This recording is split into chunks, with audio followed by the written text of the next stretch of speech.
PBM education में बच्चों स्वागत है। आज हम लोग क्लास 6 पार्ट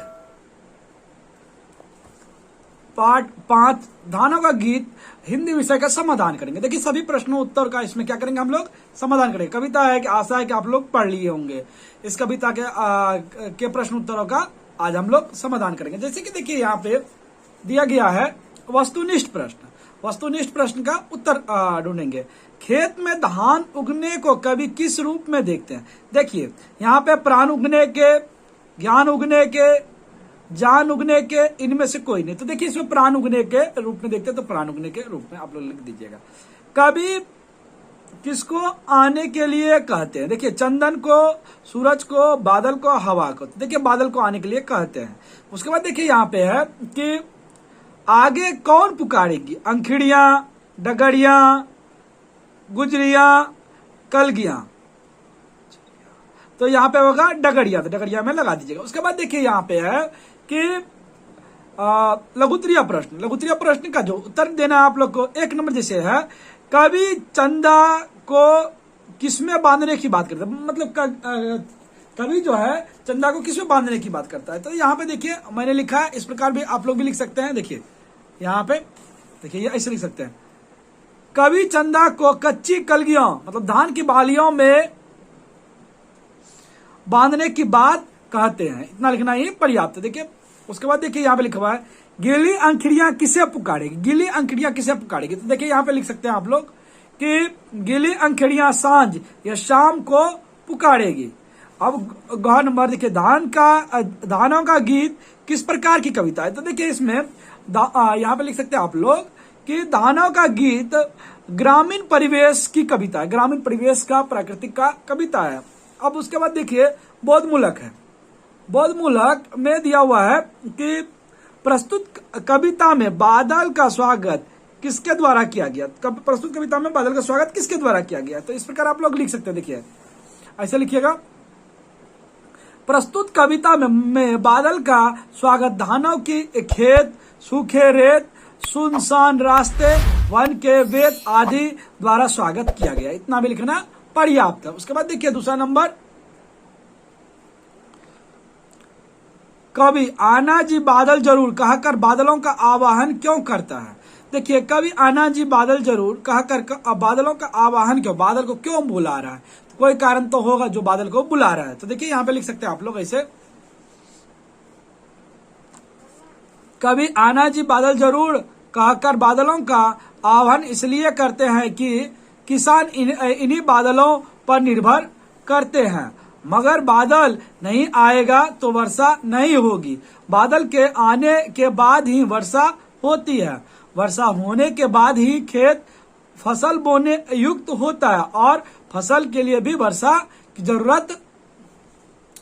जरूरत होती है। वर्षा के बिना किसान की फसल जल या खराब हो जाएगी। इसलिए कवि ने बादल का आह्वान किया है। इतना लिखने से ही हो जाएगा। अब देखिए ग नंबर क्वेश्चन, बादल का स्वागत कौन कौन और कब कब करता है? देखिए ग नंबर है, बादल का स्वागत कब कब और कौन कौन करता है? तो इसका इस प्रकार हम लोग लिख सकते हैं। देखिए बादल का स्वागत धान की कच्ची कलगियां शाम के समय में, रेत बादल का स्वागत सुबह में, वेद वन बादल का स्वागत शाम के समय।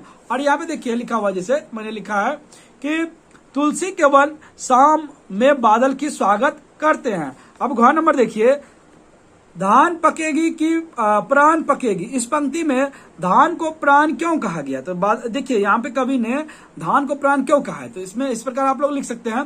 देखिए मैंने लिखा है कि धान पकेगी कि प्राण पकेगी, इस पंक्ति में धान को प्राण इसलिए कहा गया है क्योंकि किसान अपना सारा धान संपत्ति धान की खेती में लगा देते हैं। अगर फसल खराब हो जाए तो वह वर्ष भर अपने बच्चे, परिवार एवं स्वयं का पेट कैसे भरेंगे? उसके पास कोई चारा नहीं बचेगा। इसलिए उन्होंने क्या कहा है? प्राण कहा है। अब देखिए निर्देशानुसार जैसे दिया हुआ है कि निर्देशा उत्तर दीजिए। निर्देशानुसार क्या कीजिए? उत्तर दीजिए। पहला क नंबर, धूप ढले तुलसी वन झड़ेगी, धान दिए की बेर। अब देखिए सांझ घिरने पर कौन झड़ता है, तो यहाँ पे लिख सकते हैं आप लोग सांझ, ये देखिए सांझ घिरने पर तुलसी झड़ता है, तो सांझ घिरने पर क्या तुलसी झड़ता है।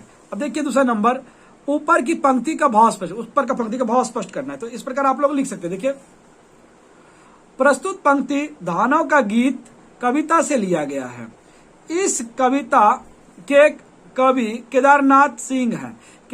कवि कहते हैं धूप ढलते ही तुलसी के वन में तुलसी झरने लगती है, तो दूसरी ओर शाम होते ही कनेर के फूल खिल जाते हैं। शाम के समय लोग भगवान की पूजा पाठ करते हैं, यह शाम का वक्त होता है। इतना ही लिखना से पर्याप्त है।